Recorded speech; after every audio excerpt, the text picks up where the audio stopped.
Oui, merci Wilson de me donner ce petit créneau aussi pour vous présenter une ONG chrétienne qui a été créée à la fin de la Seconde Guerre mondiale par des pilotes chrétiens. Et comme une image vaut 1000 mots, comme on dit, je vais vous montrer une vidéo, ça fera des millions de mots. Je vous propose de simplement mettre la première vidéo. Donc comme je disais, c'est une ONG qui a été créée par des pilotes à la fin de la Seconde Guerre mondiale qui se sont dit, on a été formés pour être pilote pendant la guerre et on voudrait utiliser nos compétences pour autre chose que pour la mort, on voudrait les utiliser pour la vie. Et donc, vous voyez, on a parlé de Pierre tout à l'heure, quand il a été bien formé par Dieu, qu'est-ce que Jésus leur a dit après la grande mission? C'était d'aller par le monde pour annoncer l'évangile dans les endroits, voilà, dans le monde entier. Et ces pilotes-là, ils se sont dit, il y a encore du boulot. Et donc, ils ont acheté un avion et ils ont commencé à aller dans les endroits les plus reculés de la planète, là où on ne pouvait pas aller sans les avions, pour pouvoir annoncer l'évangile. Et donc, c'est ce qu'on continue de faire aujourd'hui. Donc, ils ont acheté un avion, 2 avions, 3 avions. Aujourd'hui, on en a 116 sur le terrain, avec donc toujours dans les endroits les plus reculés de la planète, dans des endroits où on ne pourrait pas aller si il n'y avait pas ces avions-là. Et donc, on transporte des missionnaires, on transporte des Bibles, mais aussi on a un côté ONG dont je vais vous parler tout à l'heure. Par exemple, on travaille avec nous, en ce moment à Saint-Malo, on a un missionnaire américain qui est avec nous sur Saint-Malo. Avant, il était à Madagascar avant d'arriver en France. Ils ont ouvert une école biblique, les personnes étaient formées en 2 ans, les Malgaches. Après, il leur filait un sac de riz, il les mettait dans un de nos avions, il les envoyait dans les endroits les plus reculés de Madagascar. Il a dit, pourriez-vous ouvrir une église, quoi. Donc voilà, c'est un peu le genre de choses qui peuvent être faites avec les avions qu'on a. Sinon, ils ne pourraient pas aller dans ces endroits-là. Donc on est en Papouasie-Nouvelle-Guinée, on est à Madagascar, au Kenya, en Afrique du Sud, dans les pays francophones, on va être au Tchad, en Guinée, Congo, Madagascar, j'ai déjà dit. Voilà. Donc on est vraiment dans des endroits où c'est compliqué d'accès.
Voilà, donc comme je vous disais, ils annoncent l'évangile et puis en général, quand ils arrivent, ils se rendent compte qu'il y a d'autres besoins.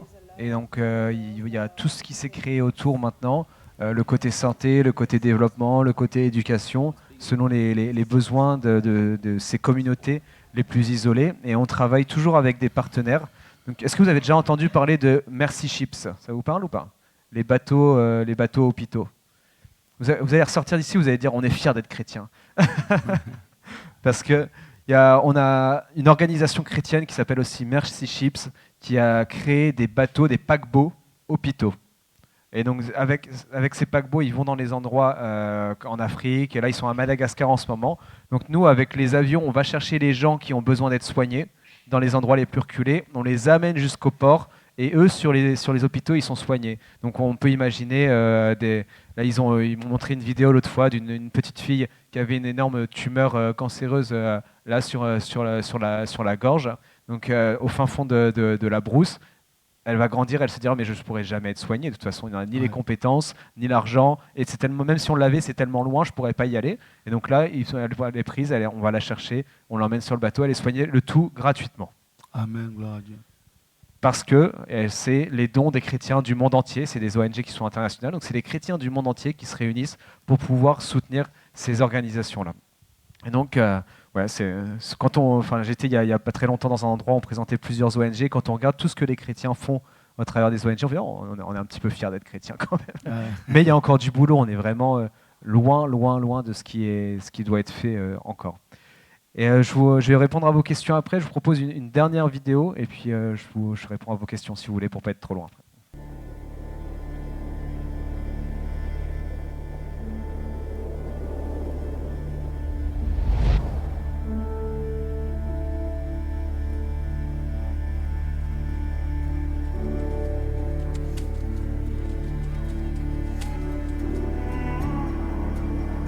Là, on voit un enfant de 5 ans. Un avion de la MAF arrive dans son village quand il avait 5 ans et on va voir l'impact sur sa vie.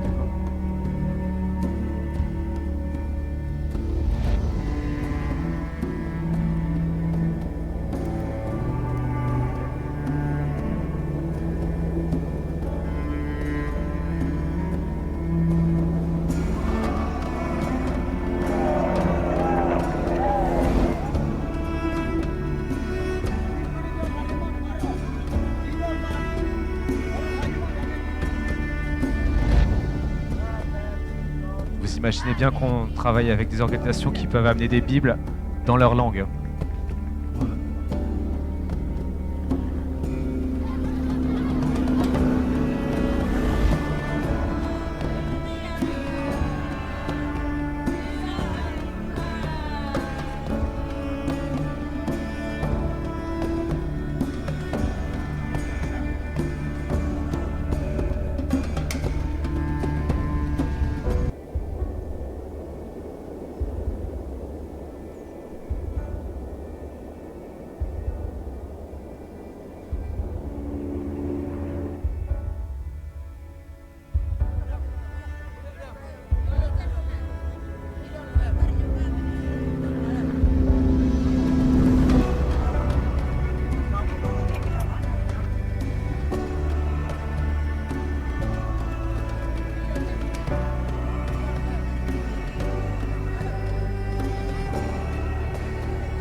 Voilà donc l'impact que peuvent avoir les avions sur la vie de ces personnes-là. Je vais vous raconter un autre témoignage. Je parlais avec un pilote il n'y a pas longtemps.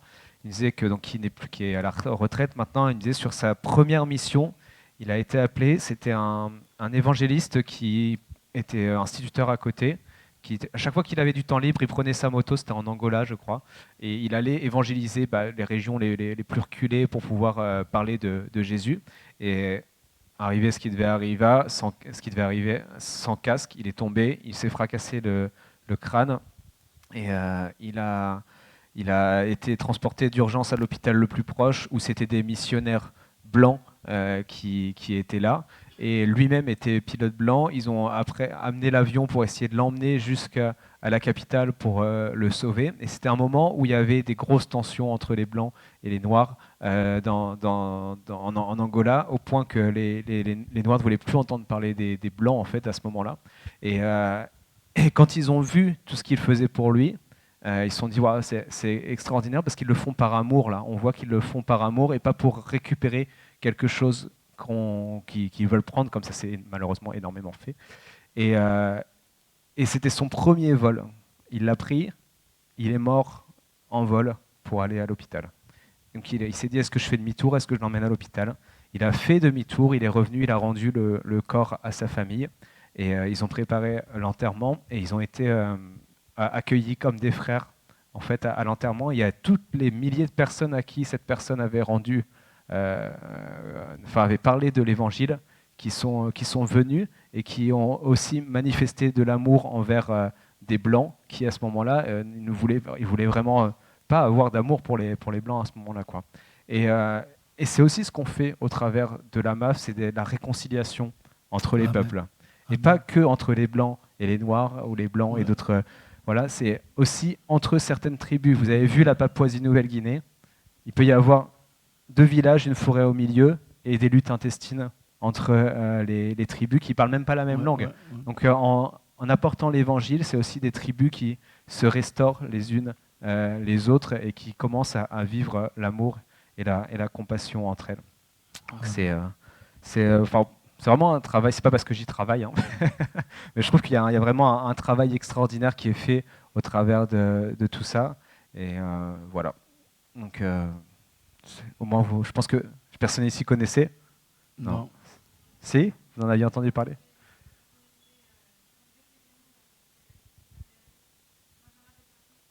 Oui, oui, effectivement, ouais, à Rennes, la dernière fois, j'en avais parlé. Ouais, ouais.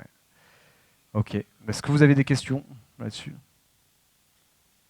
Oui. Alors, moi, je suis directeur du groupe Ressources France. Notre travail, c'est de trouver des financements et des ressources humaines qui veulent aller sur le terrain. Donc, on cherche des pilotes, on cherche des mécaniciens chrétiens, des managers de base. Et ça, c'est mon travail en France. Et pour l'instant, j'y suis pas allé. J'irai probablement un jour. Moi, je suis travailleur humanitaire à la base, donc je suis déjà allé sur le terrain. Là, mon but, c'est pas d'y aller. On préfère réserver l'argent qu'on reçoit pour que ça aille sur le terrain plutôt que.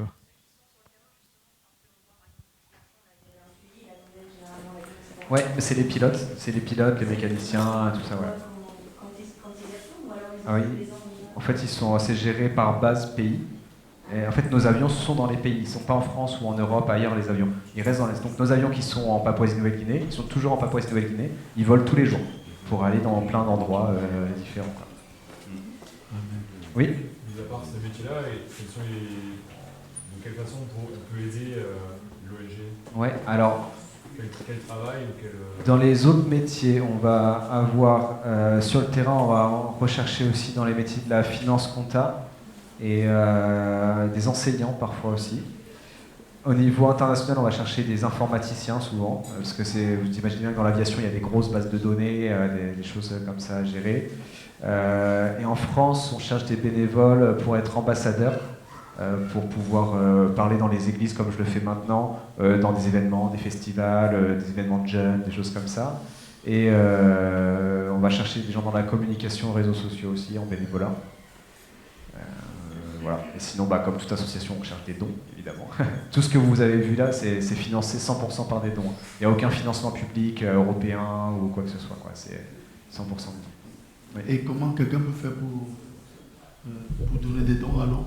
Alors, je peux vous donner, là, je vais me tenir à la sortie. Si vous voulez, il y en a des petites cartes pour faire des dons, puis des petits flyers qui expliquent ce qu'on fait. Ok, d'accord. Oui. Oui, est-ce que vous travaillez avec d'autres associations ou organisations chrétiennes comme Portes Ouvertes par exemple? Ouais. Alors, Portes Ouvertes, je pense qu'ils volent avec nous de temps en temps, mais ils n'ont pas forcément énormément besoin, puisque Portes Ouvertes, c'est beaucoup de plaidoyer, en fait, au final, et de sensibilisation. Ils ont aussi des choses sur le terrain, mais pas dans les endroits, je pense, les plus reculés comme on va. Donc je ne pense pas qu'ils aient énormément besoin de nous, mais en fait on travaille avec plus de 1400 organisations chrétiennes, donc je vous parlais de Mercy Ships tout à l'heure, enfin non, 1400 organisations dont beaucoup sont chrétiennes. Parce qu'on vole aussi, en fait on a tellement bien réseauté les endroits les plus reculés de la planète, que s'il y a une catastrophe, par exemple les fonds européens, les ONG européennes peuvent nous demander d'aller dans ces endroits-là pour aller aider en cas de catastrophe, puisqu'on est les seuls qui peuvent les emmener un peu. Donc on va pouvoir voler avec l'ONU ou d'autres, dans ces cas-là. Et là, dans ces cas-là, on les fait payer taux plein. C'est-à-dire que nous, on veut financer tout ce qui est chrétien, et si vous voulez voler avec nous pour tout ce qui n'est pas chrétien, on sait que vous avez de l'argent, bah, vous payez. Et donc, on a à peu près 60% de notre budget qui est financé par ces activités-là, où ils payent pour y aller, en fait. Oui. L'historique de la création de la marche, est-ce qu'on a bien compris que c'était parti de ces aviateurs? Oui. Est-ce qu'il y a quand même, dans cette historique, peut-être comprendre d'où c'est parti? Est-ce que c'est quelqu'un qui a eu un rêve, je voudrais essayer de... Parce qu'aujourd'hui, on voit un truc gros, et ça commence toujours petit. Qui est à l'initiative? Est-ce qu'on a un peu l'histoire de cette personne qui a l'initiative, ou c'est vraiment plusieurs trucs d'un coup? Enfin voilà, ça peut être intéressant de connaître l'historique. Ouais, alors je vous invite à aller voir sur notre site internet tout l'historique si vous voulez, mais en gros c'est parti au début d'un pilote donc de la RAF qui était néo-zélandais, mais qui pilotait pour l'armée anglaise en Angleterre. Et donc il a acheté le premier avion, et il y a un autre pilote aux États-Unis et une autre pilote, Betty, qui ont commencé à faire la même chose. Et en fait, au bout d'un moment, ils se sont rencontrés, ils se sont dit, on fait la même chose, et ils ont fusionné en fait. Et donc c'est là que ça a commencé à vraiment grossir entre l'Angleterre et les États-Unis, où ils ont réussi à développer. Et puis maintenant, on a des groupes ressources comme la France, comme moi je pilote, un peu partout dans le monde. En fait.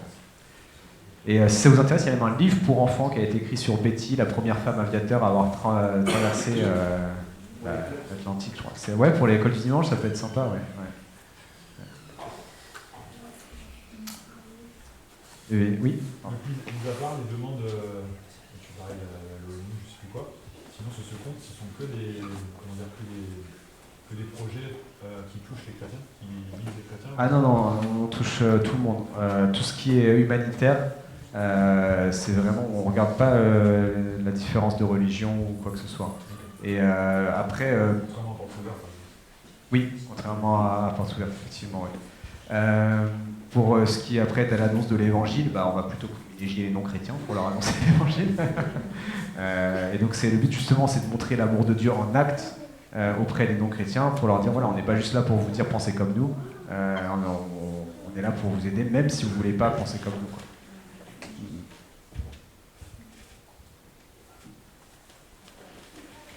Merci, Bastien, pour ce Merci à vous pour ce temps de prédication.